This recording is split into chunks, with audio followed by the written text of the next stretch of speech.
Only Living Boy in New York. Do you like that? It's got a nice feel to it. Simon and Garfunkel. Yeah. Lovely. Bit later I'm going to be playing a Cat Stevens track. It's one of the most beautiful tracks ever written. It's called Lily White off Mona Bone Jack on. Look forward to that. We've got Eminem coming up. We've got the new Eminem single as well, and a big giveaway, Rick, lest we forget. I think we should tell them what that is. Do you think so? Yeah, well, we all went to the BAFTAs, as you know, and we thought we could get a good prize out of this, so we got some celebs to sign the BAFTA bag they gave away. It's just a nice big chunky sort of cardboard carrier bag, you know. It's not the value that counts. This is what values it. Read out the sort of names we got. These are the kinds of celebrity names that have signed that bag. Obviously us three, plus Graham Norton. Yeah. Angus Dayton signed it. Alan Davis, Jonathan Creek, Jamie Theakston, Paul Whitehouse. A lot of comedians, you notice. Helen Baxendale from Cold Feet, who's also been in Friends, right? I don't know why that's so exciting. Phil Mitchell McFadden. Yeah. It's an eclectic bag. I noticed actually that Steve's signature's also mentioned. I think he says Steve, aka Phil Mitchell. Which is very nice of him. Yeah. Peter Davison, former Doctor Who. I noticed also that when you gave him the pen to sign it, he put the pen away. Yeah, he pocketed we had it. to say, whoa. Just his wily Cockney ways. You're not Phil Mitchell now, mate. Exactly. Give us the pen back. Exactly. Simon Pegg, and of course, one of broadcasting's biggest legends, Steve Wright. Oh, Steve Wright, got him to sign it as well. Yeah. But that's, you know, you're not going to find that. That's quite an eclectic and kooky mixture of celebrity names. Yeah. You know, autographs on one bag. And then maybe we photocopy it and you can't make can that explain who they are. We can explain they are. But we can give that away. And there's, you know, it's a little commemorative thing of the BAFTA. It's got a big BAFTA logo on there and everything. It's pretty classy. Did I mention this? That our agent, who was there, he ran around getting a few of these autographs, and I think Helen Baxter, a few, he went up to them and told him it was for charity. And that was why they signed it. Which I think's, you know, a little bit cheeky, but that's what agents are like, Carl. You've got to But then again, he didn't get anything from it. It's not like he said, give us £1. No, he just got They just got their well, he said that as well. He made 42 quid. Yeah, exactly. So anyway, we're going to give that away. Is that a good prize? I think that's a nice prize, isn't it? It's a little commemorative thing. Carl, you're turning your nose up on it. No, it's alright. I wouldn't want it. Doesn't he? Do people get you to sort of do campaigns on the radio, like drink Fosters? I wouldn't, but you know, you can. Yeah, but look, I noticed on the big board here, it tells us that you can win signed and framed Chemical Brothers album covers on Sunday. Right, that's just 2 geeks who've signed that. We've got like we've got 3 alone in this room. Exactly. Plus, we've got some of you know, the cream of Britain's light entertainment who've signed that bag. I'm appalled by you that you're just so disrespectful of us. No, but it's like how when I went to the BAFTAs with you, and I wasn't really enjoying it. You were I like, can't. He said what? No, you didn't tell us this. Ungrateful. There are so many people. You're like a little charity case. You're like, oh, I God. had chicks queuing up around the block. You'd usually have to. Someone like you you. would have to write to Jim or Fix It or Esther Ransom to get to meet us sort of people. And now it's on your doorstep. I'm amazed that you didn't enjoy it. Why didn't you enjoy it? You got to walk down the red carpet. You went in. There was George Best, one of your footballing heroes, was there. A load of other big names.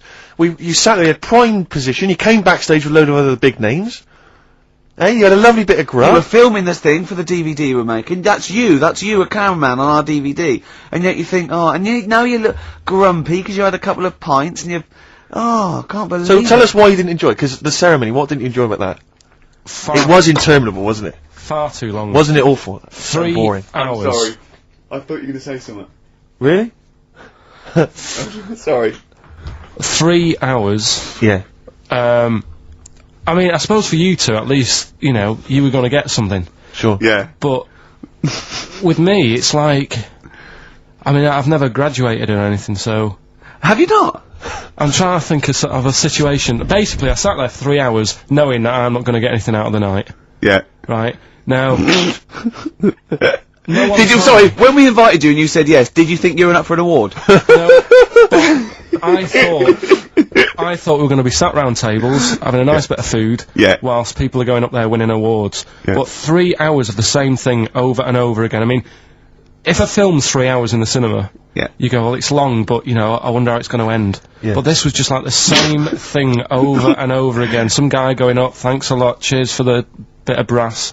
And then going down, sitting down, the same thing over and over again. I wouldn't, honestly, right, I'd say it was one of the worst things I've ever had to do. I enjoyed the night afterwards when we did have a bit of lamb and a nice bit of veg and that. That was alright, and I went home and I was happy, and I got the little freebie bag that you're talking about that we're giving away. Yeah. which wasn't much good stuff in it. Oh, right. No, what would you have done on that Saturday night? Suzanne what would you have done or the Sunday night rather, what would you have done had you been at home? I would have stayed in with Suzanne, right, watching telly, having a nice bit of pâté on toast or something, cup of tea, watching 24, but instead, I had to buy an expensive suit, so I didn't show you up, right? Yeah. How much did you spend on your suit? Well, in total, right, because, you know, the shoes and the suit and the shirt and the tie, it was about 600 quid. That's the most expensive evening ever! That's what I'm saying to you. And the daft thing is, it's dark in there. I don't know why you've got to wear a nice suit. You can't wear a tracksuit, for goodness sake. It's dark in there! No, just the shirt and that. It doesn't make you a better person wearing a suit. No, doesn't make you a better person, no. We're not claiming it made you a better person. No, but that annoyed me. Yeah. I mean, it was an experience, innit? That's why I went, because you think, if I didn't go, if I would have said to you when you invited me, no, Steve, I don't want to go, then I would have never known, right? Yeah. And that's my sort of thing in life, right? Yeah. If something comes up, you should take it, even if you're not going to like it. It's a bit of an experience. Right. You know what he said to me? I phoned him up because we had to meet up, and obviously he had to pose as my gay lover. Yeah. To get in, right? Yeah. He said something to me like, I bought a suit, I'm looking good. He said, I'm looking good. People will think, how on earth did he end up with that good-looking guy? So he got into the role. That was what he said to me. He started getting into it. Such an insult. Play a record. I just must say that we've had an email from Daryl Foss. Lots of people have emailed in and said, well done on the BAFTAs and well done on your Room 101. They really liked that. Thank you. There's one guy, and it's Daryl says, Ricky, has your dad only got one D-Mob suit? Because I don't know if you noticed, but Ricky wears the same suit every single time he appears on TV, because he spent a fortune on it getting it tailor-made. I've only got one. It's a good suit, and I he wears it all the time. And it's winter as well, it's like a pure wool, so I'm sweating everywhere I go. Anyway, usually it's too much cheese. I won't be buying another. Huh? I won't be buying another one. Ever. Yeah, that's it. Yeah. Suzanne told me today, right, because I've handed it in today to have the trousers turned up a bit. Why? Because it was a bit of a bodge job for the night. Yeah. Right. It was just some pins sort of holding it up the other night, but you didn't notice, and I didn't tell you because I thought you'd be getting on the stage and saying, "Look at that freak over there with his pants hemmed up." But I took it to the place to get it done. Suzanne tells me that I'm going to start shrinking now and getting to that age where you start going small. I know that must have been a revelation to you and a worry. Like, how small do you get? How small do you get? Oh, What are we playing now? I thought we'd have a bit of Marley music. Marley music? Oh, okay. Go on. Badly Drawn Boys, something to talk about. Well, it's a good job we've got something to talk about, because we're DJs on XFM 104.9. I'm ready to race with Stephen Merchant. Got us there, Karl Pilkington, how you doing? Of course, you must have been excited at the BAFTAs, because we did bump into Dr. Fox. Oh, yeah. Pleased with that. Yeah. What was the challenge again? I think the challenge was you had to shout Foxy. Yeah, the challenge was, it's sort of like Jackass, but wimpy Jackass. Karl was our cameraman for the night, because we were doing the making of sort of series 2, where we've filmed ourselves sort of writing it and doing bits and pieces and going to awards on it. And it's on me, and my challenge, which I think, was it me that set my own challenge? You did. I had to shout Foxy and get him over. Yeah. And I bottled out about 5 times. I just thought he was talking to someone. Yeah. I just thought, and then I did it, and where's the victory in that? Yeah. I shouted Foxy, and he came over and went, alright. I think, where's the victory? I remember Jackass, they dive off buildings and things. I was a little bit taken aback, because even though he was joking and mucking around, he was swearing. You don't expect that from Foxy. Oh, behave. He was off Oh, duty. no, he was, he's more than welcome, but he didn't expect it to, because he seemed like a lovely bloke there, but he has got an enormous head. I mean, I'm not disrespecting him, I think he's a lovely guy, but his head is huge. But it's in proportion with his big body as well. He's a chunky wombat of a man. True enough. And so am I. It was a problem getting him on screen. Sure, because of the huge head.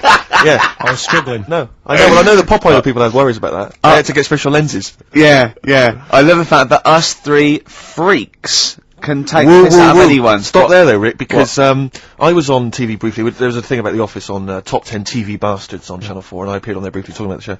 And there's this girl who's a girlfriend of a friend of mine, and she's like, I saw you on TV last night. I went, yeah. She went, I'll tell you this, you're better looking on TV than you are in real life, and that's good for you. And I was like, oh, I don't know if that was a compliment, because it's like... Definitely not. Well, I'm not on TV, so it's not beneficial in any way. Yeah. But that's like... I'm too right, you have to step out of the TV. But that's like saying, I normally find you pretty repulsive. Yeah. My opinion changed slightly last night because you were on the box. Yeah. And I didn't know, it sounded like it was a compliment. through the aid of a different... Yeah, through the aid of lighting and appearing like for 12 seconds on screen in small doses.